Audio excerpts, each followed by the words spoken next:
Tarde. Boa tarde.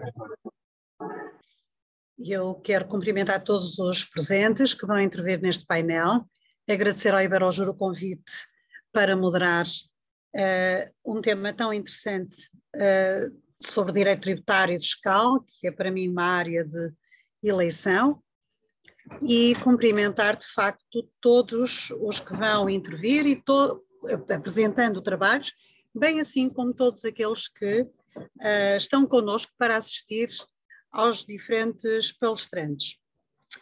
E sendo assim, para não perdermos mais tempo, eu passava de imediato a palavra à Elaine Gonçalves Weiss de Souza, que vai fazer a nossa primeira intervenção sobre direitos fundamentais em Portugal e no Brasil e no que diz respeito à execução fiscal.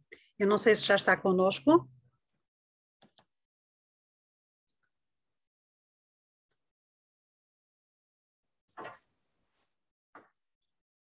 Elaine?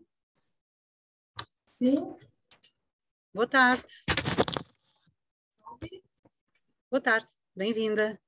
Tem a palavra para fazer a sua apresentação.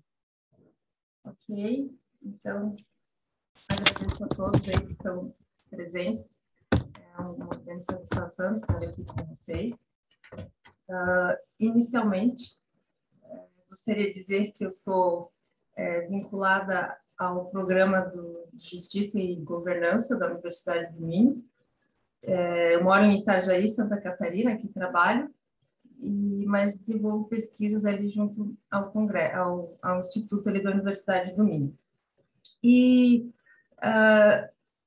quando eu terminei meu doutorado, já faz um tempo, alguns anos, eu, por trabalhar muito na área tributária, continuei as minhas pesquisas. E um tema, talvez um dos mais relevantes, que eu encontrei dentro da questão dos direitos humanos e dos direitos fundamentais que interligam a questão tributária, é dentro da execução fiscal, que muita gente coloca a execução fiscal dentro do ramo do direito público relacionado ao processo civil, relacionado ao direito tributário, ou ao processo tributário. Enfim, a execução fiscal às vezes é um patinho feio, até porque quando se fala que o judiciário ele tem muito processo aqui no Brasil, na verdade, tem muito processo de execução fiscal. Estima-se que 80% das execuções fiscais compõem o acervo do judiciário. Se a gente tirasse isso, diminuiria muito. Mas, enfim, analisando isso, a primeira coisa que bate e que salta aos olhos é a questão patrimonial, frente a um direito fundamental, obviamente, do contribuinte e do cidadão. A questão de quanto o Estado pode abocanhar dentro do seu patrimônio. Então, se você analisar as decisões do Supremo Tribunal Federal ou de qualquer juiz de primeira instância no Brasil, nós temos uma infinidade de argumentos baseados nos direitos fundamentais. Um juiz de primeira instância, de qualquer cidade do Brasil, ele vai fazer uma decisão na área de execução fiscal ou em qualquer outra área do ramo do direito e ele comumente vai utilizar algum argumento sobre os direitos fundamentais para conceder algum direito, alguma garantia, alguma proteção. Você já não encontra isso em Portugal. Raramente um juiz de primeiro grau, em destaque aqui chamo a questão tributária, ele vai levar nas suas argumentações, nas suas motivações, argumentos relacionados aos direitos fundamentais. Porque, curiosamente, essa narrativa, essa fundamentação baseada nos direitos fundamentais na área tributária, ela está toda interligada só no Tribunal Constitucional. Ainda que no Brasil toda a nossa estrutura tributária esteja dentro da Constituição, que não é o caso em Portugal, mas há algumas coisas, é extremamente interessante verificar como num país os direitos fundamentais servem de argumentos comumente em qualquer processo e como em Portugal, em destaque na área tributária, raramente se fala em direitos fundamentais em decisões de primeira e segunda instância quando se invoca alguma proteção do contribuinte. O que se verifica, e aliás, e aí é que começou a pesquisa mais profundamente, o Tribunal Constitucional Português, ele foca as suas questões de direitos fundamentais frente a cobranças tributárias, basicamente na questão penal. Você vai conseguir verificar alguma discussão relacionada a direitos fundamentais e tributos sobre questões de pena de prisão, e não é por dever tributos, é quando ele está interligado com alguma ação de sonegação, de fraude, entre outros. Agora, bem diferente, no Brasil, em qualquer processo, você vê essa argumentação, seja inclusive na área administrativa dos tribunais administrativos que tratam das questões tributárias no país, conselhos do contribuinte, enfim, todos eles invocam comumente. Aí eu vou adiante. Tudo bem, verificamos que há uma dissonância entre os tribunais, mas nós temos legislações um pouco diferentes, porque a execução fiscal em Portugal, uma parte dela é feita pelo próprio fisco, de forma administrativa, o próprio fisco português pode penhorar bens, e no Brasil não temos essa realidade, precisamos invocar o Poder Judiciário, lembrando que em Portugal você pode sim ir ao Judiciário se você vai reclamar sobre a cobrança, aí o Judiciário decide, não é toda execução fiscal que é administrativa. Aí, a grande questão para o contribuinte é até onde pode o Estado chegar e me abalar no meu mínimo existencial, abalar no meu patrimônio, para vir fazer as cobranças tributárias. E aí que tem uma grande distinção que foi verificada na pesquisa. Em Portugal, não existe a regra de impenhorabilidade do único bem de família ou da casa, da morada da família. Não existe essa regra. Enquanto no Brasil, desde a década do início de 90, nós já temos uma lei que protege, veja bem, não tem na Constituição portuguesa, nem na Constituição brasileira, que o único imóvel da família é o objeto de defesa, que não pode ser penhorado, seja por qualquer tipo de dívida. Não está na Constituição, mas no Brasil nós temos uma lei embasada no direito fundamental à moradia. Mas em Portugal existe também o direito fundamental à moradia na Constituição portuguesa. E, embora haja esse direito à moradia, ou como se utiliza direito à habitação, há uma distinção, mas na prática vamos compreender o conceito como a pessoa ter a dignidade na sua habitação, a sua própria morada. Aí, em Portugal, não tem. O que tem em Portugal? Em 2016, somente em 2016, veja só, veio uma regra que determinou que o imóvel pode ser penhorado, mas não pode ser posto à venda. Então, chega até o momento da penhora e depois não é mais vendido, desde que esse imóvel tenha um limite. O limite atual, que foi mudado em 2020, foi para 1 milhão de euros. Então, se ele for mais de 1 milhão de euros, ele pode ser penhorado. E até esse limite abaixo, ele também pode ser penhorado. Só que acima de 1 milhão de euros pode ser vendido e abaixo não pode. Já no Brasil, a gente tem a regra de impenhorabilidade do único imóvel, há essa regra, e soma-se a questão de que não há limitação. Você pode ter essa proteção independentemente do valor do bem. Eu posso ter um imóvel na beira do mar de 30 milhões de reais, se for o meu único bem, a legislação protege. É claro que existem jurisprudências hoje que acabam permitindo que haja uma penhora, um pagamento de um pedaço do bem, quando são várias matrículas, enfim. Mas isso é muito específico e isolado. Diante de tudo isso que nós constatamos, ainda nós chegamos numa discrepância constitucional em Portugal. Olha que interessante. Pode penhorar, mas não pode vender.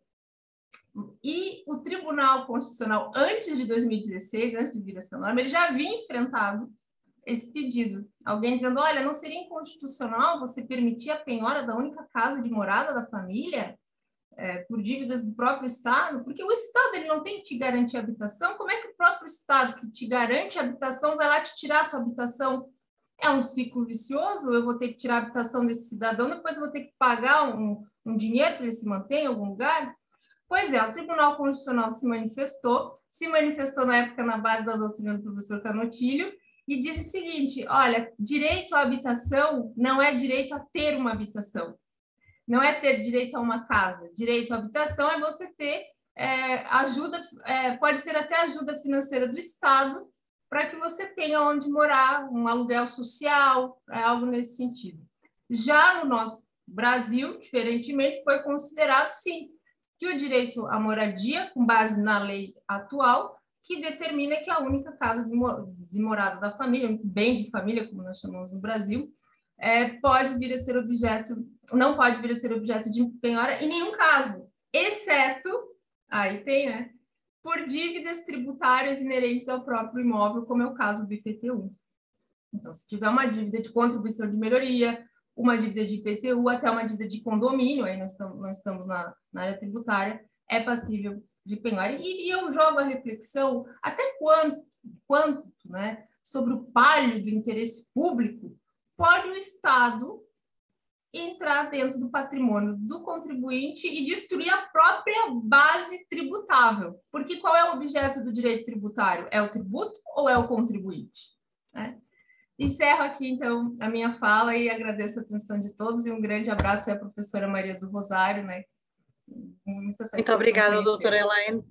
Trouxe-nos um tema riquíssimo e muito importante, porque, de facto, nós em Portugal sofremos aqui de uma certa cegueira relativamente ao tema que focou, e os direitos fundamentais dos contribuintes são constantemente muito maltratados, até pelo próprio Tribunal Constitucional. Mas deixemos isso para o final, porque de facto o seu tema suscitou aqui alguns tópicos mesmo muito interessantes.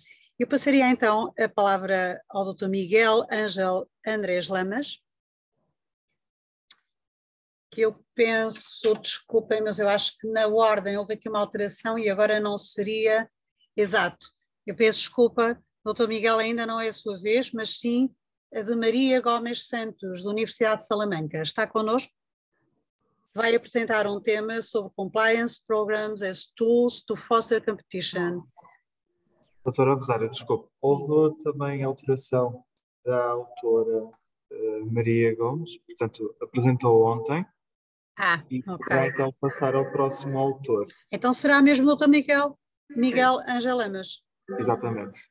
Muito bem, Dr. Miguel, já está connosco.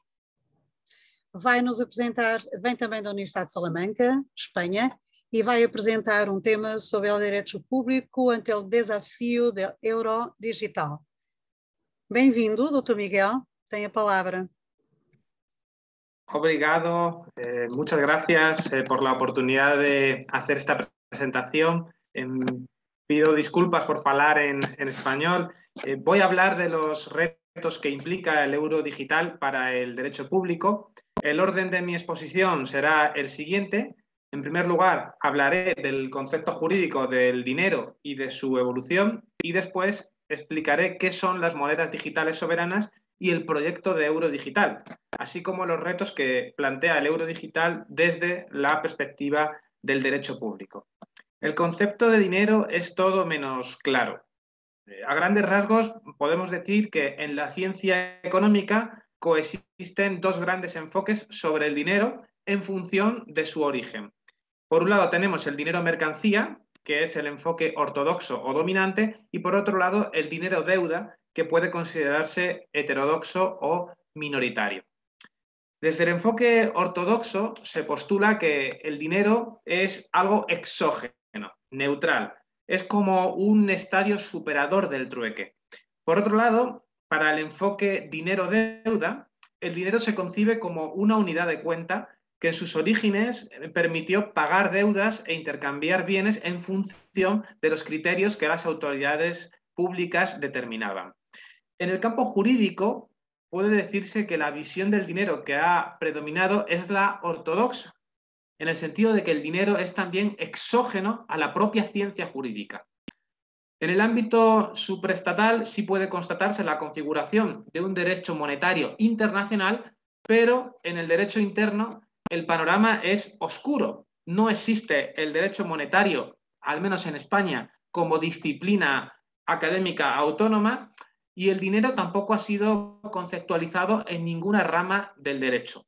En el derecho privado el dinero ocupa un rol secundario y el derecho público también ha hecho dejación de funciones en el estudio del dinero. El derecho parece haber delegado el estudio del dinero a la ciencia económica al mismo tiempo que la ciencia económica atribuía al dinero un carácter exógeno. Y la ausencia de este conocimiento jurídico sobre el dinero, pues creo que provoca una situación de debilidad analítica en el campo jurídico ante el desafío del euro digital. La aparición de la informática y de la generalización de Internet sin duda han provocado transformaciones de enorme calado en la realidad de los medios de pago. El dinero electrónico, sin duda, es el concepto que va a centrar la atención del legislador y su estudio va a ser asumido por los estudiosos del derecho mercantil. El dinero electrónico es el dinero almacenado en un soporte electrónico, por ejemplo, en una tarjeta inteligente o en un teléfono smartphone, y está pensado para efectuar pagos electrónicos de cuantía limitada. Ahora bien, una cosa es el dinero electrónico y un salto cualitativo se ha producido con la irrupción de los criptoactivos. Los criptoactivos no pueden ser considerados dinero electrónico. ¿Son criptoactivos? Pues esos elementos que se caracterizan por la tecnología o el uso frecuente de la tecnología blockchain, por su naturaleza privada y su función de medio de pago o de inversión. Y sin duda suelen estar ligados a dinámicas especulativas.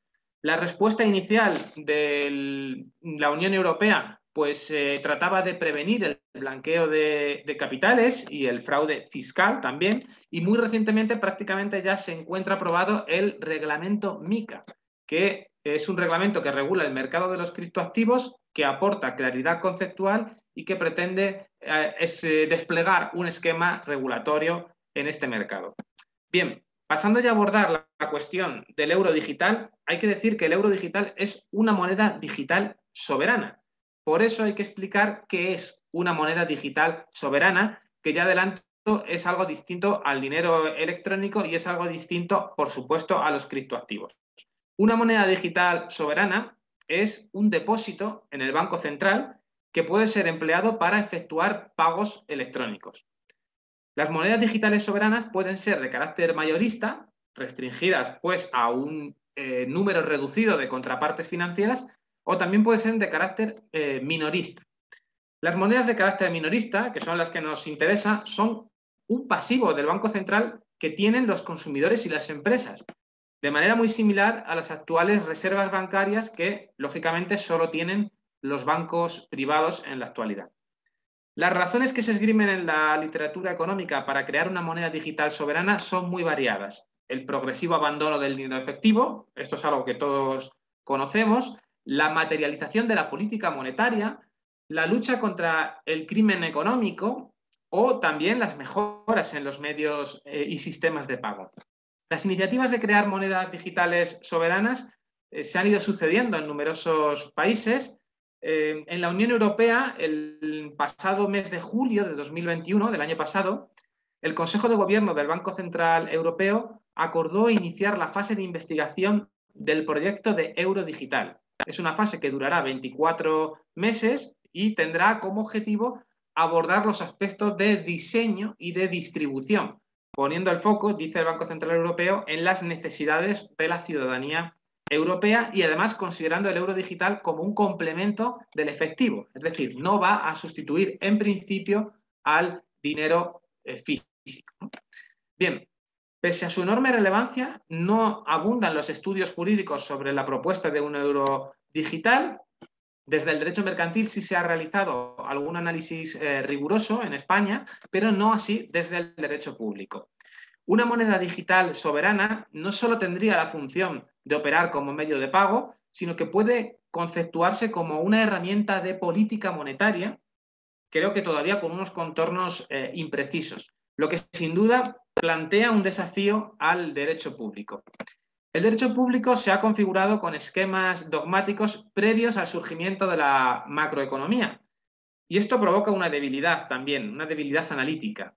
Entre las herramientas de la macroeconomía destaca la política monetaria, que podemos definir como esa actividad pública que rige las condiciones generales de financiación en una economía, generalmente mediante decisiones sobre la cantidad de dinero que está en circulación o los propios tipos de interés. A tenor de estos efectos que tienen las decisiones monetarias en la ciudadanía, en el conjunto de las sociedades, sería posible concebir la política monetaria como un verdadero poder público. Por eso me gusta hablar del poder monetario. La clásica doctrina de la división de poderes integrada en nuestro Estado constitucional no distingue el poder monetario de los poderes clásicos que determinó Montesquieu, pero no es menos cierto que el proceso de autonomización de los bancos centrales, pues en cierto modo sí evoca a un poder independiente, ¿no? Lo que suscita también el problema de su legitimidad democrática. El poder monetario, por cierto, también es ejercido por los bancos privados, ya que los bancos crean dinero en tanto que conceden préstamos. Y finalmente me gustaría trasladar una conclusión en mi investigación. La construcción de un euro digital tiene como desafío la garantía de los derechos digitales. Y muy especialmente me gustaría destacar el derecho a la privacidad.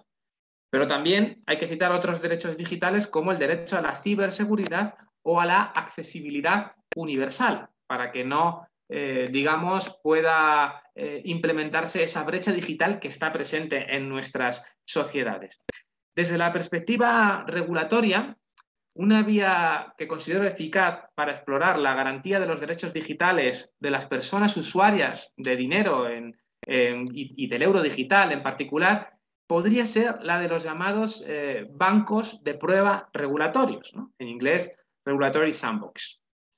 El dinero, y ya acabo, como otras unidades de medida, puede concebirse en sentido histórico como una técnica de control social. Por eso, parece necesario que una futura regulación del euro digital garantice la efectividad de los derechos digitales y, en particular, la necesidad de anonimizar los pagos.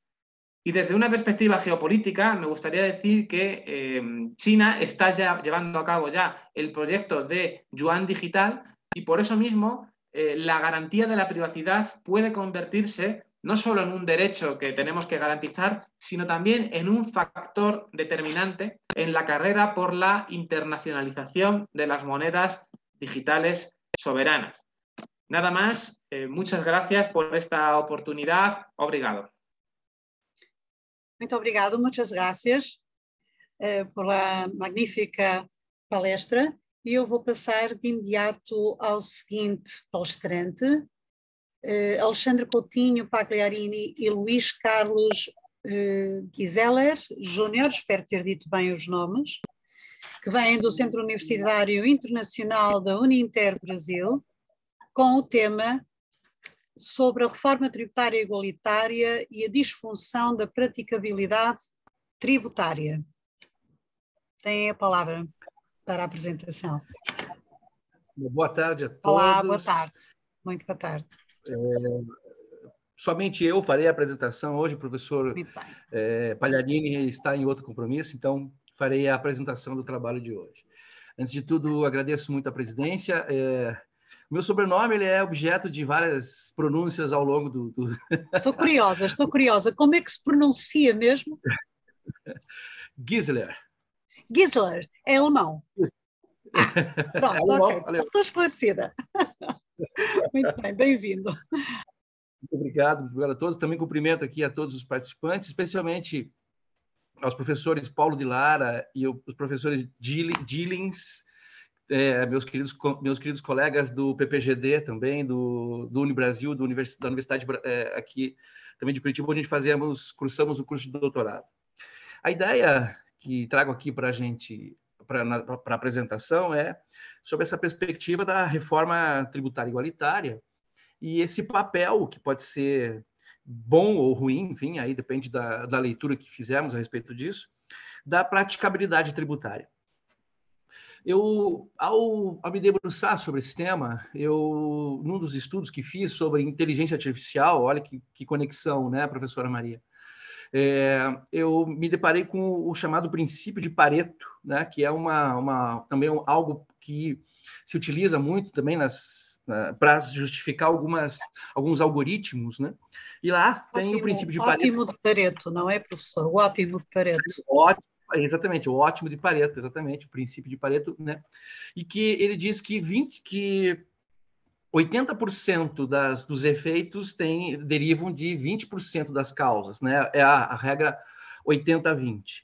Eu cheguei fazendo uma pesquisa para isso, a gente chegou num número muito espantoso, né? Que 20% das riquezas do mundo estão na mão... 80% das riquezas do mundo estão nas mãos de 20% da população.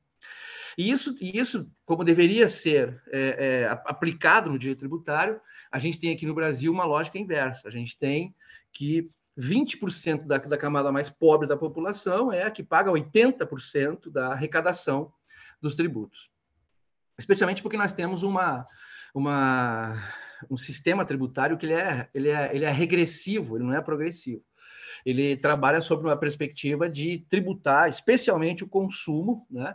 E o consumo ele deixa de lado as características pessoais, e o princípio da igualdade fica relegado a um segundo plano.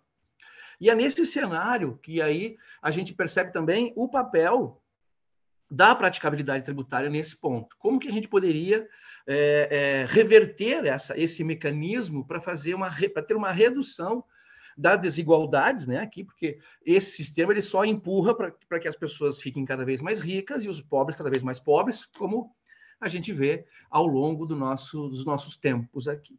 Então, a ideia eu vou fazer uma inversão do que diz o artigo, professor, porque acho que até para a discussão ficar melhor. A ideia da reforma tributária é mudar, reforma tributária igualitária, é mudar esse mecanismo de arrecadação. Ou seja, tirar o foco da arrecadação do consumo e colocar o foco no patrimônio, renda, herança e, enfim, efetivamente colocar o foco da arrecadação, o que a teoria chama de arrecadação progressiva, né, para fazer essa mudança de sinal do princípio de Pareto, do ótimo de Pareto, né? Ou seja, fazer com que 80% da nossa arrecadação venha de 20% das pessoas mais ricas, enfim, e fazer uma equalização, de fazer com que os mais ricos paguem mais tributo, né? Nesse sentido, os que têm mais patrimônio. Então, essa é a proposta da reforma tributária. Qual seria, então, o que seria, antes de tudo, a praticabilidade tributária e o que seria o seu papel nessa lógica? A praticabilidade tributária são aquelas técnicas de arrecadação simplificadoras, né? Porque aqui no Brasil, especialmente, professor, a gente tem um sistema tributário muito complexo, com muitas minúcias, com muitos detalhes, com muitas regras, muitas leis, muitos decretos, muitas resoluções, e aí acabam criando um emaranhado, né? Difícil de se desatar vários nós, e aí isso tem dois problemas, esse tipo de tributação. Primeiro, a arrecadação pode ficar confusa e o Estado reduzir a sua arrecadação, mas, por outro lado, também, é possível que eu tenha pagando tributo quem não efetivamente deveria pagar. Então, esse é o drama do Estado, é uma equalização, vamos pensar assim, uma equalização das pessoas e das empresas, enfim, de todos os contribuintes, para fazer jus a essa arrecadação. De um lado, sabe, existe o lado muito benéfico desse sistema.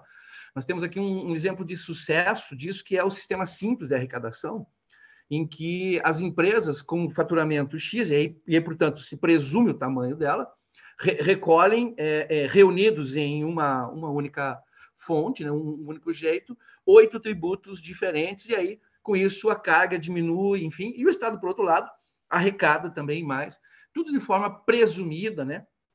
E esse é um exemplo que deu certo aqui, né? Esse tipo de arrecadação. A gente aumenta a arrecadação porque aumenta o número de pessoas que estão contribuindo. Só que, do outro lado, a tributação, que aí vem pelo consumo, ela continua. Porque o mesmo tributo que incide sobre a compra de um produto no mercado, no supermercado, é o mesmo que incide independentemente de quanto dinheiro você tem, quanto dinheiro você produz. E esse é um problema muito sério. E aí a ideia é fazer uma inversão, uma reforma tributária, o que é muito difícil, tem que ter um ambiente político muito forte, tem que um ambiente político assim muito racional e muito desprendido, né? Uma coisa muito difícil aqui no Brasil. Mas a gente pode sonhar. E eu vou pedir licença, professora, para ler só uma parte pequena da conclusão do trabalho, que eu digo assim, que muito se fala em um mundo onde a tributação teria um papel de redistribuir as riquezas geradas por aquela sociedade considerada. Uma utopia, uma república de Platão. Mas o que seria de nós se não lutássemos por mundos ideais? As mudanças estruturais, especialmente nos estamentos burocráticos estabelecidos, seriam obstáculos deveras significativos nessa empreitada. Mas nada é impossível para quem sonha com um mundo melhor. A reforma igualitária tributária poderia trazer um sopro de esperança para aqueles que mais sofrem na pele as discriminações sociais e a carga tributária inevitável sobre esse incidente. Pensar em um modelo progressivo de tributação é, no mínimo, a tarefa que todos aqueles que se debruçam sobre direito tributário têm como dever. Como dito, é o mínimo. Então, professora, com isso eu encerro. Agradeço demais aqui ao Iberojúri e todos os que estão nos ouvindo. Devolvo a palavra para a nossa presidente. Obrigado, professora Maria. Muito obrigado, professor Luís Carlos Gisler. Acho que agora, desta vez, consegui dizer direitinho. Realmente, o seu tema é fantástico, o que diria Laffer e Musgrave, se me estivessem aqui a ouvir. A progressividade é um excelente conceito para países ricos e nem estes a querem. E, portanto, acaba sempre por se desvirtuar num processo altamente injusto e que vai acabar por penalizar aqueles que menos ganham. É, de facto, um drama dos nossos dias. Enfim, mas depois, no fim, teremos a oportunidade de trocar aí umas impressões. Passaria, então, agora a palavra ao próximo palestrante, que neste caso será o professor Marco Rodrigues e Patrícia Anjos Azevedo, que não sei se estão connosco. Sou eu, vou apresentar. Olá, doutora boa Patrícia. Tarde, tudo bem, doutora Rosária? Muito boa tarde, bem-vinda. Obrigada. Que vai apresentar o tema a insolvência de pessoas singulares, a exoneração do passivo restante e a respectiva tramitação, certo? Sim, senhora. É sempre um prazer revê-la. Tem então a palavra a doutora Patrícia. Igualmente, muito obrigada. Antes de mais, boa tarde a todos, sobretudo à doutora Maria do Rosário Anjos, aqui nossa moderadora. De facto, cumprimento, agradeço-lhe as suas simpáticas palavras. Cumprimento também os meus restantes colegas de painel e todos aqueles que se encontram a ouvir-nos neste momento. Ora bem, este tema está enquadrado num painel de direito tributário que de facto é a minha área, não é um tema de direito tributário, portanto hoje fugimos um bocadinho a esse tema. Isto na realidade é o tema de um trabalho da parte letiva de um mestrado do meu orientando Marco Rodrigues, que está neste momento no local de trabalho a ouvir-nos, mas está a trabalhar e portanto hoje tive que improvisar e vir eu apresentar. Pronto. Ora bem, em Portugal existe um Código de Insolvência e Recuperação de Empresas desde 2004. Esse código foi alterado pela última vez por intermédio da Lei 9 de 2022, de 11 de janeiro de 2022, e trata várias matérias, designadamente a questão da insolvência de pessoas singulares. Uma das alterações de 2022, de facto, prende-se com esta matéria, conforme eu já vou referir. Portanto, aqui é aplicável a possibilidade de, às pessoas singulares que sejam declaradas insolventes, a ser dada uma nova oportunidade, um fresh start, poderem começar de novo. Portanto, o chamado pedido de exoneração do passivo restante. Há um período de tempo de 3 anos agora, antes da alteração de 2022 era de 5, em que o devedor insolvente, pessoa singular, que manifesta um comportamento considerado correto à luz da lei, possa de facto beneficiar deste fresh start. Portanto, é preciso uma conduta não culposa do devedor no que à insolvência diz respeito, é preciso um comportamento correto durante esse período probatório de 3 anos que medeia entre o despacho inicial da concessão da exoneração do passivo e o despacho de exoneração propriamente dito, porque nesse período de tempo o insolvente fica à prova, digamos assim, e portanto durante esse período probatório de 3 anos o que vai acontecer é que o insolvente tem que continuar a sua vida normalmente, não tem a possibilidade de gerir os seus bens, para isso existe o fiduciário, e ele disponibiliza, nesse período então de 3 anos, uma parte dos seus rendimentos à liquidação das dívidas. Chama-se isto a cessão, a cedência do rendimento disponível.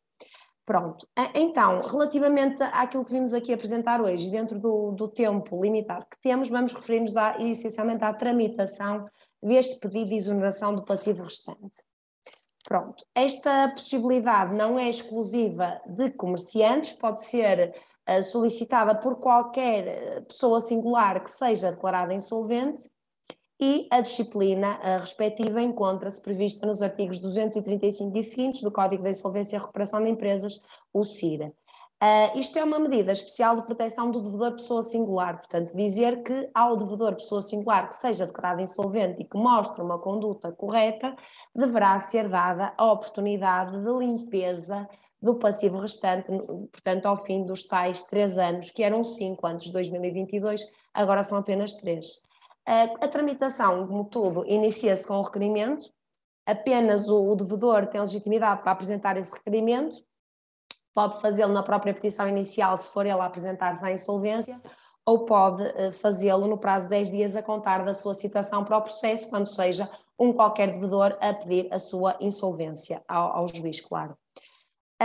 Este decurso do prazo de 10 dias, apesar de tudo, não preclude, não afasta a possibilidade do devedor poder apresentar mais tarde o requerimento de pedido de exoneração do passivo, desde que o juiz o admita e desde que não tenha sido apresentado após a Assembleia de Apreciação do relatório. Pronto, há aqui um período de tempo, aparentemente a lei diz que tem aqueles 10 dias se não for ele a apresentar-se à insolvência, 10 dias após a sua citação para o processo, mas na realidade ele tem ainda tempo, desde que seja antes da Assembleia de Apreciação do relatório.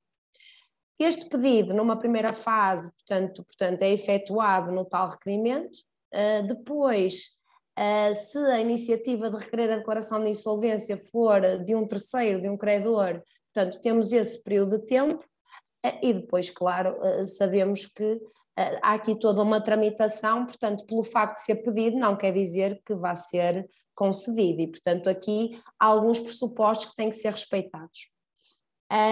Portanto, o pedido de exoneração, por exemplo, não vai ter sucesso se verificar a prestação de informações falsas ou incompletas por parte do devedor sobre a sua situação económica nos 3 anos anteriores à data do início do processo de insolvência, portanto aqui também há uma apreciação prévia, portanto mesmo no período de tempo anterior ao início do processo de insolvência, este devedor tem de ter demonstrado uma conduta correta.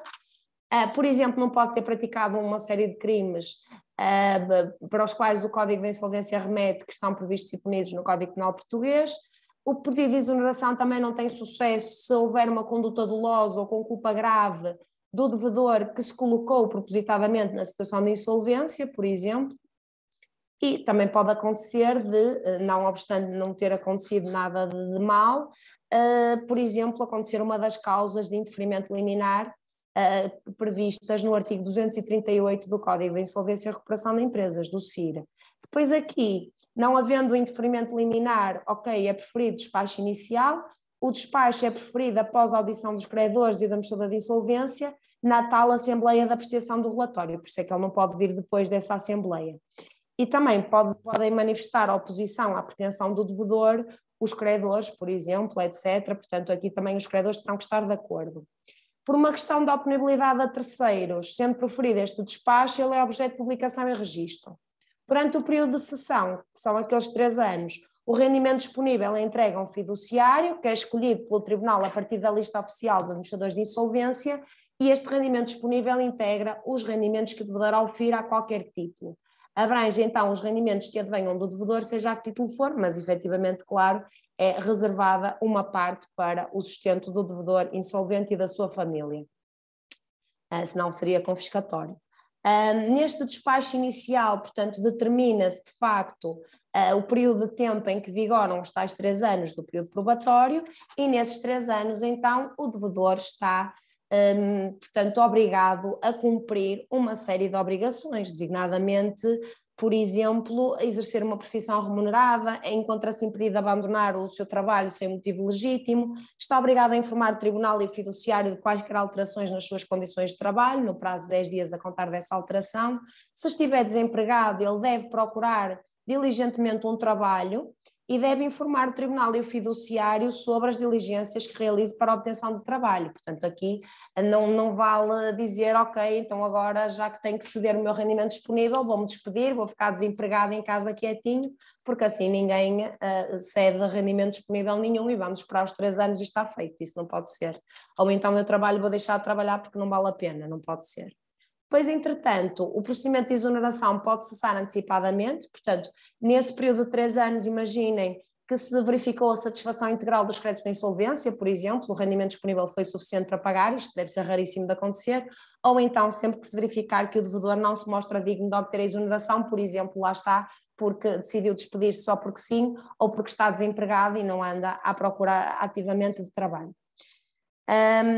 No caso de não ter havido essa cessação antecipada, portanto, vamos partir do pressuposto que está a correr tudo bem, o juiz, no fim dos 3 anos, vai decidir se a exoneração então é ou não concedida, se isso vai até ao fim, e, portanto, ele vai decidir, de facto, a concessão ou não da exoneração. Portanto, num despacho, inicialmente, ele até podia aceitar e marcava o início dos 3 anos, no fim, ele volta a avaliar. Então, o despacho final encontra-se regulado no artigo 245 do CIR. Aqui, ele extinguem-se os créditos emergentes da exoneração do devedor, portanto, aqui, basicamente, tudo aquilo que não tiver sido pago durante este período não vai ser mais pago, fica limpo, fica exonerado, à exceção de dívidas ao fisco e à segurança social, em virtude daquele princípio que todos nós conhecemos, que é a indisponibilidade do crédito tributário. Portanto, e é por isso que há aqui depois uma grande discussão doutrinal, porque de facto fica tudo limpo, exceto fisco e segurança social, e portanto depois há aqui algumas limitações relativamente ao fisco e à segurança social. Pronto, e portanto de facto aqui não pode ser perdoada a dívida, porque seria um grande prejuízo para os dinheiros públicos. Entretanto, para concluir, queria dizer só que o processo de insolvência tem como principal objetivo a proteção e ressarcimento dos credores, é um facto, é um processo de execução universal, movido por um credor no interesse dos demais, que são chamados portanto, a reclamar os seus créditos, e os seus créditos estão verificados e são graduados. Pode ser o próprio devedor a apresentar-se à insolvência, aliás, há situações em que há mesmo a obrigação de apresentação à insolvência, mas pode ser um qualquer credor no seu interesse, mas depois abrange o interesse dos demais. O requerimento inicial da insolvência, de facto, pronto, pode ser apresentado pelo próprio ou por qualquer credor. Isto, basicamente, se estivermos a falar da insolvência de pessoas singulares, por exemplo, quando seja o próprio a apresentar-se à insolvência, basicamente pressupõe-se aqui que o próprio esteja a agir de boa fé para que seja concedida, que possa ser concedida a exoneração do passivo. Portanto, ele tem também que apresentar no requerimento, quando ele se apresenta à insolvência, se for ele, este pedido, se não, tem que apresentar depois de ter sido citado para o processo, tem aquele prazo e aquele limite. No final dos 3 anos, imaginando então que aconteceu tudo corretamente e que não houve indeferimentos liminares nem cessações antecipadas, no final do período de 3 anos, se forem observados todos os deveres impostos por lei durante o período de cessão, então, e não havendo nenhum motivo para cessar antecipadamente esta situação, o juiz concede a exoneração e basicamente o devedor recomeça a sua vida, é-lhe permitido o tal fresh start, o recomeço, e ele fica sem dívidas, quase todas, não é? Conforme aquilo que eu referi há pouco, e portanto pode recomeçar a sua vida. Com isto termino a minha apresentação e agradeço a atenção. Doutora Patrícia, muito obrigada. Pois bem, nós tínhamos previsto mais um palestrante, mas creio que, segundo acabaram de me transmitir, não estará connosco e, portanto, não temos mais intervenções, o que nos deixa aqui um tempinho para questões e para discutirmos um bocadinho em torno dos temas das apresentações. E eu começava por me dirigir à plateia e perguntar se alguém quer colocar alguma questão.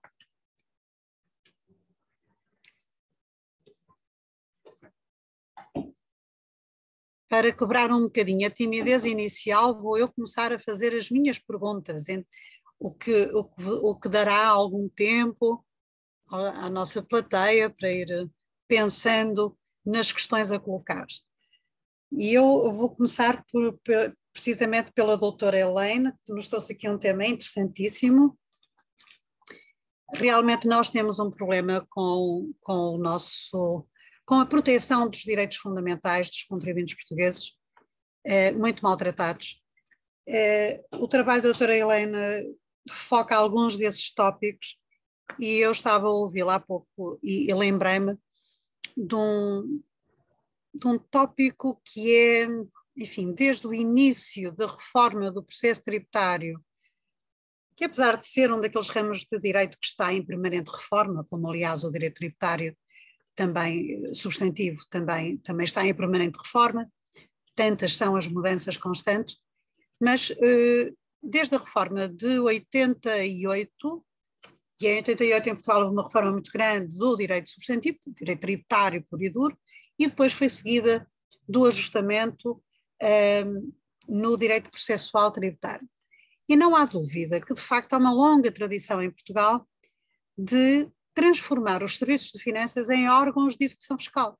É surreal, porque a nossa Constituição afirma o princípio da separação de poderes, clarissimamente, e este é, tanto quanto me é dado recordar, e desde já desculpando-me por alguma falha de apreciação do nosso direito constitucional, eu acho que esta é mesmo a única situação em que o princípio da separação de poderes é violentado a partir do momento em que a execução fiscal está entregue a um órgão, que é o próprio Serviço de Finanças, juiz em causa própria, exatamente aquele que liquida, que determina a matéria coletável, que tem todo o poder de determinação, liquidação e cobrança do tributo, é exatamente esse órgão de execução fiscal, esse órgão das finanças, portanto o Serviço de Finanças, que vai promover o processo de execução fiscal, que é um processo judicial.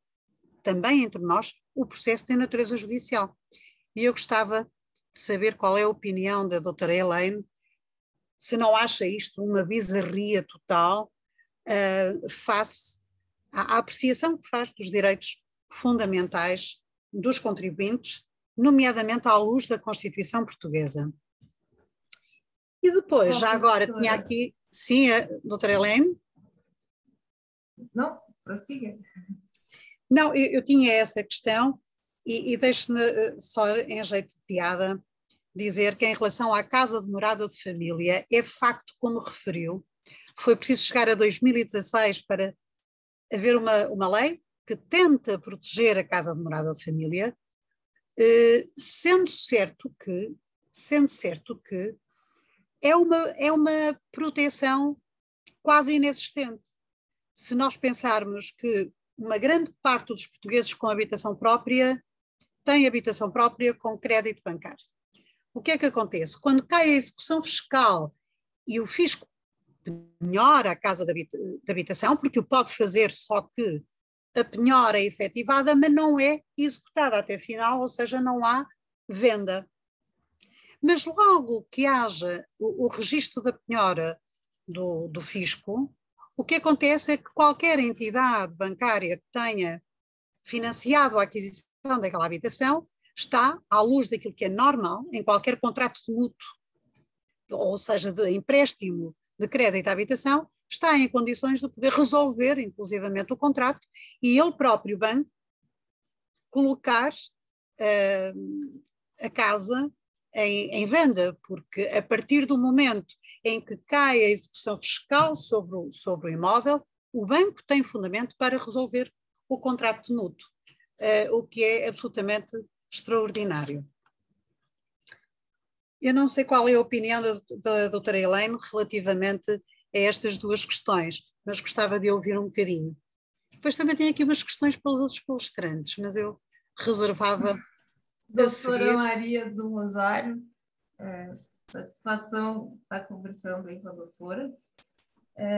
Com relação à questão da execução fiscal, doutora Maria, eu particularmente acho que vocês deveriam dar graças de joelho, brincadeiras à parte, por terem uma parte da execução fiscal. Claro, ela tem essa natureza híbrida, mas legalmente a lei diz que ela é judicial, embora na prática a gente vê que ela tem essa natureza híbrida. Mas nós aqui no Brasil, nós temos uma dificuldade enorme de fazer as cobranças tributárias, justamente porque uma parte delas vai para o judiciário e o judiciário não se importa muito em dar prosseguimento. A gente tem um judiciário federal, que às vezes é um pouco mais rápido, mas as cobranças tributárias municipais e estaduais se arrastam muito, porque os atos processuais, o judiciário não dá muita importância, só fica atrapalhando a vida do contribuinte. Então, nós temos vários projetos de lei no Brasil para copiar uma parte de Portugal e colocar alguns atos administrativos a serem realizados, atos judiciais, a serem realizados pela administração pública. Em Portugal, o que eu verifico? Que eu acredito que realmente aí passou do limite. A administração, as finanças, ter o poder de fazer a graduação de créditos. Então, se penhora um bem, tem todos os poderes, não é, doutora Helena? Tem todos os poderes, faz o que bem entende, em causa própria. Exato, então isso e foi julgado constitucional, isso foi analisado e realmente isso chama muito aos olhos, porque é uma coisa muito séria você fazer uma graduação de crédito, você envolve várias pessoas e você passa a ter um poder que realmente seria um poder judicante. É um privilégio que não se justifica. Então, essa realmente é uma parte que não deveria acontecer.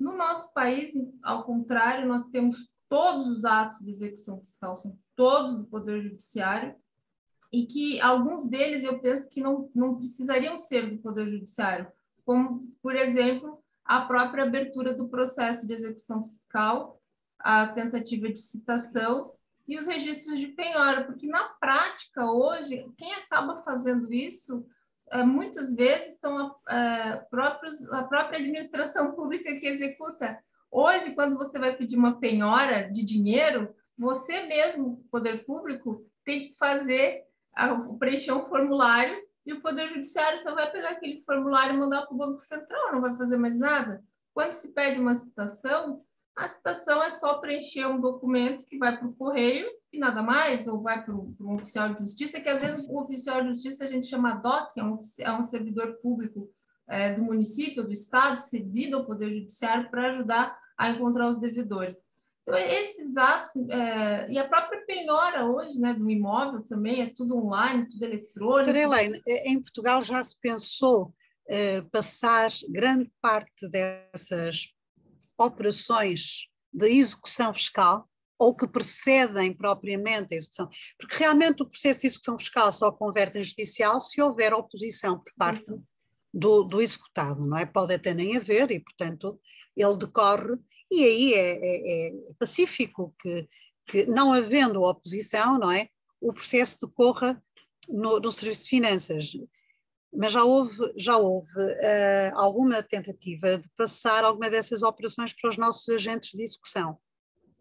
Grande parte dos nossos agentes de execução são licenciados em Direito ou em Solicitadoria, que depois fizeram o curso de agente de execução e que operam nas execuções cíveis comuns, normais, e, portanto, poderiam também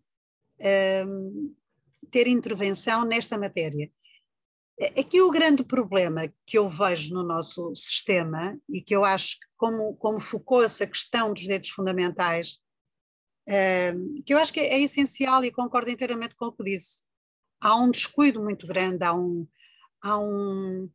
uma indiferença até do nosso Tribunal Constitucional e até dos nossos tribunais em geral, relativamente às garantias dos contribuintes.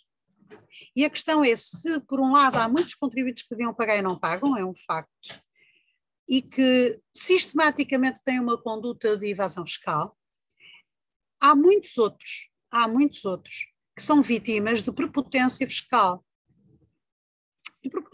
pura e dura. Desde logo, no momento da intervenção das inspeções tributárias em Portugal, que é outra área da atuação da administração tributária que precisava de ser revista.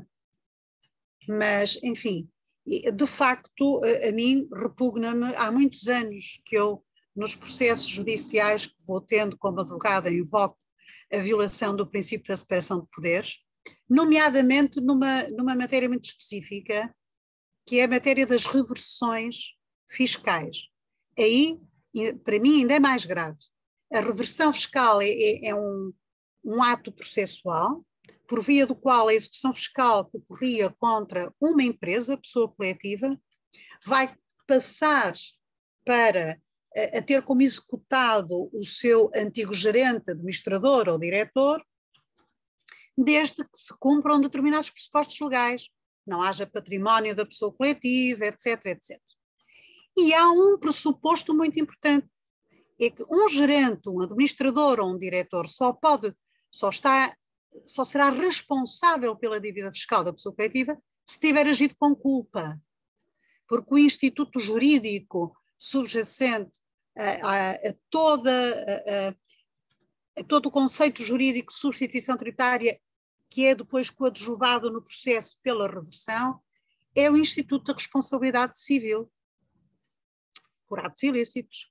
E, portanto, tem que haver culpa. Ora, é inconcebível que seja um serviço de finanças a ajuizar se aquele administrador, se aquela pessoa concreta no exercício da função atuou com culpa. Isto é claramente uma violação, que é das mais graves e que acarreta nulidade, do princípio da separação de poderes. Pelo menos nesses casos, eu entendo que o Serviço de Finanças poderia processar, portanto, preparar todo o processo, desde logo com as alegações que tem que fazer, juntar provas, etc., mas só um juiz de direito podia determinar a reversão. E não é assim. É o Serviço de Finanças que faz tudo isso. E depois o contribuinte que se defenda por oposição ou por algum dos meios ao seu dispor. O que é, enfim, terrível, porque o contribuinte muitas vezes até se vê quase na contingência de inverter o ónus da prova, mesmo que não queira, quando se defende, não é? Porque é muito diferente, seria muito diferente se o Serviço de Finanças tivesse que dirigir uma petição ao tribunal a dizer: entendemos que esta pessoa deve ser responsável porque agiu culposamente durante o seu período de gestão, dilapidou o património da empresa, prejudicou o património da empresa, logo os credores, incluindo o fisco, e provar, porque aí o ónus da prova é sempre da autoridade tributária. A não ser assim, a autoridade tributária faz coisas inenarráveis, desde assumir que há culpa, assume simplesmente que há culpa, e até faz outra coisa, é que tenta sempre responsabilizar as pessoas ao abrigo de uma das alíneas do normativo em questão, que é aquela que lhe convém em termos de ónus da prova. Enfim, e mais não digo, porque a quantidade de ilegalidades, do meu ponto de vista, e violações de direitos fundamentais são praticados nos nossos serviços de finanças, são imensas, sendo certo também, já agora dizer, que os nossos funcionários, os nossos chefes de finanças são, por regra, pessoas até muito humanas, mas não podem deixar de fazer aquilo que hierarquicamente o seu superior ordena que seja feito. Grande parte deles nem gosta de fazer isto. Se pudesse, não faria, porque entende que está a praticar atos que deviam ser praticados por um juiz de direito. Enfim. Até porque é muito caro fazer, muito dispendioso fazer uma defesa tributária, não é barato. Então, se o Estado erra muito, o Estado fiscal ele é muito atrapalhado. Quem acha que o Estado tem cadastros organizados e que sempre cobra direitinho, que calcula certo, está bem equivocado. E como o Estado erra muito, o contribuinte tem que se defender muito. E para que isso aconteça, é preciso que tenha uma estrutura organizada. Agora, quando o próprio Estado determina que questões de culpabilidade, realmente há uma interferência muito grande na divisão dos poderes e são temas para quem está habituado ao jogo do processo em ação, sabe bem que é muito difícil eu ter que, em defesa de um contribuinte, propor uma ação que se designa de oposição à execução fiscal e ter que argumentar por A mais B que não houve culpa dele, que é quase entrar no terreno da prova de um facto negativo, que é do mais difícil que há em direito processual. Mas, por outro lado, eu quase não consigo fugir disto, não é verdade? Porque eu não estou a contestar um pedido de execução fiscal, não. Estou a impugnar a própria execução. É muito complexo. Portanto, eu espero que aí no Brasil não copiem a lei portuguesa nos aspectos menos positivos. Então, nenhuma partezinha a gente conseguiu até o momento, porque tem muita discussão sobre a constitucionalidade e a afronta dos direitos fundamentais. Mas eu, que trabalho nessa área há 20 anos, penso que um pedacinho dela, assim, só um pedacinho, a parte citatória, acho que o fisco poderia fazer, mas não mais que isso. Olha, eu acho também que o seu tema, nessa última parte, acaba por tocar um pouco no tema do professor Luís Carlos, da praticabilidade tributária, um conceito que entre nós, julgo eu que estará mais próximo do conceito eficácia na arrecadação tributária. No fundo, hoje em dia legisla-se muito, não a ter em conta a Constituição, mas o dinheiro que o Estado precisa para se autofinanciar. E nós aceitaríamos isso de bom grado se fosse realmente cobrar impostos para proveito do povo, mas sabemos que não é, sobretudo em Portugal, e por isso é que eu lhe dizia, espero que o Brasil não copie Portugal em tudo o que nós temos de mal, porque temos muita coisa terrível. Nós temos uma das fiscalidades mais elevadas de toda a Europa, continuamos na cauda da Europa e a ser um dos países mais pobres da Europa.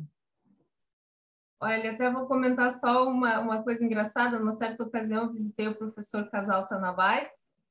Naval? Professor Casal Tanabás. Casal Tanabás, sim. Isso. E, uma pessoa muito, muito querida. Mas eu fui conversar com ele, isso já faz muitos anos, uns 7 anos. Aí eu chego, professor, eu estou trabalhando em os direitos fundamentais. E, para quem não conhece, ele escreveu uma obra muito famosa chamada O Dever Fundamental de Pagar Impostos. E aí, quando você conversa com ele, você diz, como assim direitos fundamentais? Né? O contribuinte não tem direito nenhum, o contribuinte tem o direito de pagar.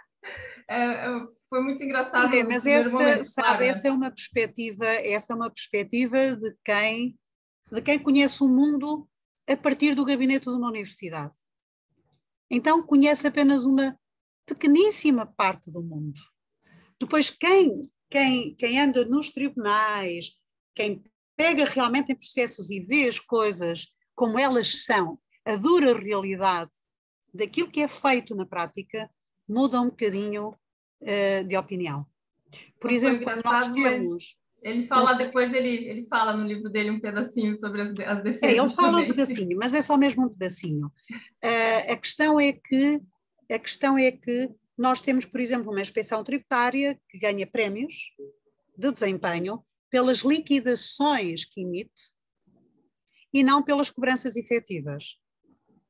Eu nem vou desenvolver o tema, porque isto dava um congresso inteirinho do Iberojur, 2 dias, a discutir esta questão. Há vícios tremendos no nosso sistema que precisavam de ser corrigidos. Eu inclino-me para a existência ou a criação de uma entidade verdadeiramente independente, notam, que sirva de antecâmara ao judiciário para impedir que o judiciário fique assoberbado de processos. Penso que isso era muito importante, mas para fazer uma análise prévia dos processos que permita corrigir os próprios erros da administração. Porque no meio disto tudo, eu já me calo, porque senão saímos daqui amanhã de manhã. No meio disto tudo o Estado vai perder muito dinheiro. Essa cegueira de não defender verdadeiramente os direitos fundamentais dos contribuintes faz com que o contribuinte que tem dinheiro e a quem a execução não pode fazer, não pode prejudicar tanto assim, porque ele tem dinheiro, ele paga o imposto, ele impugna o imposto. Ele vai ganhar, porque se calhar ele devia pagar, vamos dizer assim, 20 mil euros de imposto, mas não os 60 mil que a inspeção criou como dívida na esfera daquela pessoa. E, portanto, por violação do princípio da proporcionalidade e por variedíssimas outras razões, é bem provável que ele acabe por ganhar o processo. 20 anos mais tarde, 10 anos mais tarde, 15 anos mais tarde, a 4% de taxa de juro anual, o Estado, quando for finalmente condenado, vai ter que devolver ao contribuinte uma fortuna. Somos nós, contribuintes e pagadores de impostos, que vamos pagar esse desvario, essa falta de senso de serviço público que muitos dos nossos inspectores tributários põem naquilo que fazem. As ilegalidades são brutais e em Portugal nós temos de facto um contributo pesado na nossa dívida pública que decorre dessa má aplicação da lei fiscal. Então, se nós tivéssemos uma entidade independente, nem fisco, nem ainda tribunal, que pudesse fazer aqui uma pré-apreciação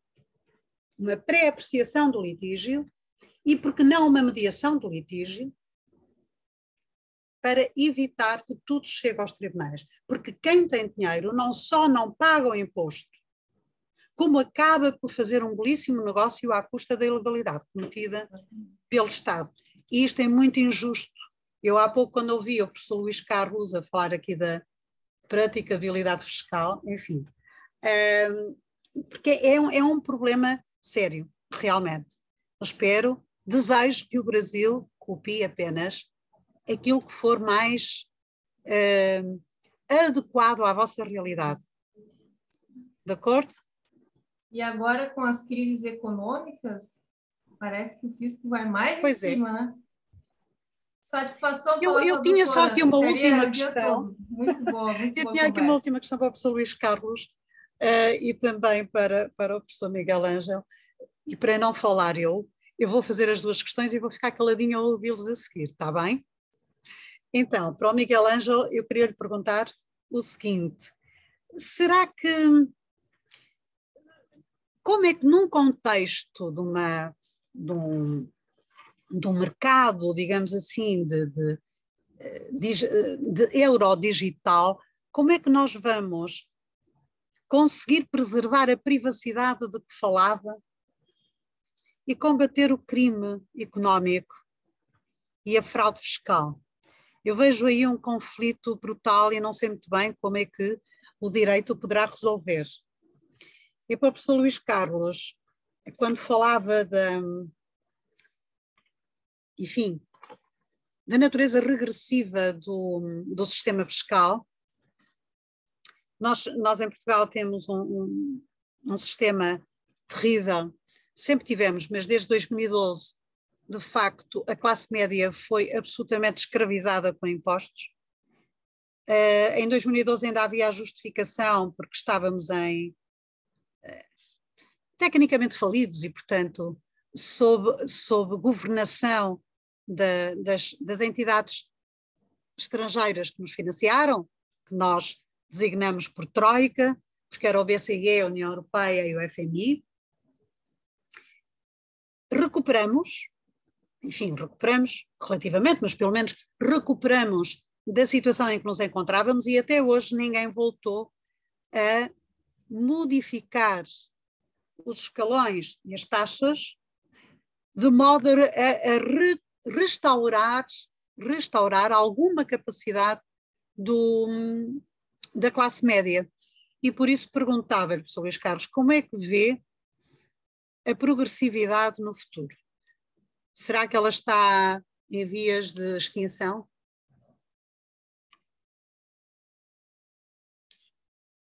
Se calhar começava pelo Miguel Ângelo. Sí, obrigado. Es una pregunta muy interesante y muy difícil. Efectivamente, es el principal dilema que plantea el euro digital o cualquier moneda digital soberana en nuestras sociedades. Por lo tanto, hay que partir en primer lugar de la dificultad. Una solución sería garantizar que el euro digital no sea sustitutivo del dinero efectivo. Es decir, que convivan el euro digital y el euro en formato físico, ¿vale? Esa sería una primera conclusión para reducir la envergadura del problema, pero no para solucionar el problema. De todas formas, también me gustaría apuntar que la situación actual ya plantea algunos problemas y quizá no nos hacemos la pregunta, pero el hecho de que cada vez utilicemos más sistemas de pago que son gestionados por entidades financieras también plantea algunos problemas. Un ejemplo, mi entidad financiera sabe perfectamente el dinero que yo me gasto en servicios de salud y la propia entidad financiera, mi banco, tiene intereses en el sector de los servicios médicos porque tiene acciones en ese sector de la salud. Eso plantea algún problema de conflicto de interés y también plantea la vulneración de los derechos fundamentales en el sentido de la privacidad, ¿no? En el derecho a la privacidad. En cualquier caso, para terminar, creo que hay que intentar avanzar en la cuestión técnica de cómo anonimizar los pagos. Eso es una cuestión tecnológica que necesita profundizarse, que necesita ser investigada, y es una cuestión, ya digo, donde los juristas tenemos un papel, pero también es una cuestión meramente tecnológica. Y por último, como reflexión final, yo soy de derecho administrativo y el derecho administrativo siempre ha sido un derecho que ha tratado de buscar un equilibrio entre la búsqueda del interés general y un equilibrio que también debe garantizar los derechos de los particulares. El derecho administrativo es un derecho de equilibrio. El interés general aquí está en el fraude fiscal y en prevenir los delitos económicos también, y las garantías individuales, la privacidad, fundamentalmente. Entonces, creo que debemos beber de la fuente, de la tradición del derecho administrativo para poder pensar los retos de futuro. En cualquier caso, es una pregunta muy compleja que tendré que seguir investigando en el futuro. Muchas gracias. Obrigado. Muito obrigado, Miguel Ângelo. Boa investigação. Tem um tema para continuar a investigar durante bons anos, seguramente. Eu não sei se o professor Luís Carlos ainda está connosco. Nós temos tempo só para mais uma pergunta. Eu tinha colocado, há pouco tinha feito um comentário. Não sei se há mais alguém que queira colocar alguma questão. Temos que terminar o painel dentro de 5 minutos, mais ou menos. Então, não havendo mais questões, eu aproveito para encerrar o painel, despedindo-me de todos vós.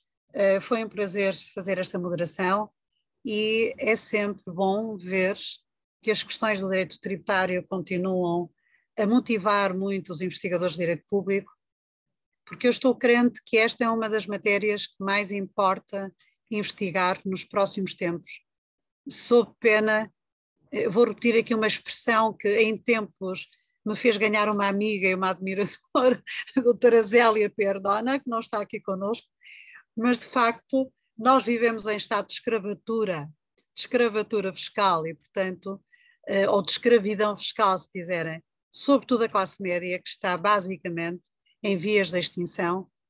Em países como a Europa, bem sei que no Brasil a situação tem contornos especiais, de uma forma como de outra, há que investigar, há que estudar profundamente as questões do direito tributário, porque, como dizia Musgrave, uma má política fiscal só serve para empobrecer toda a economia e o povo. Portanto, se nós quisermos proliferar a pobreza, é só legislar de forma inconsciente e irresponsável em matéria fiscal. Esperemos que não seja esse o futuro e que possamos realmente corrigir alguns dos erros que têm sido cometidos nas últimas décadas. Bom, mais nada havendo a tratar. Leonardo, podemos dar por encerrado o painel? Sim? Então, boas investigações, bons trabalhos e, sobretudo, boas férias aqui em Portugal e em Espanha. O verão está aí, portanto, vamos terminar os congressos, os seminários, certo, Leonardo? E o Iberojur também faz férias. Pelo menos até agosto. Muito bem. Então, muito boa tarde a todos, foi um prazer e até à próxima. Deus, doutora Rosário. Deus, boa tarde. Fiquem bem.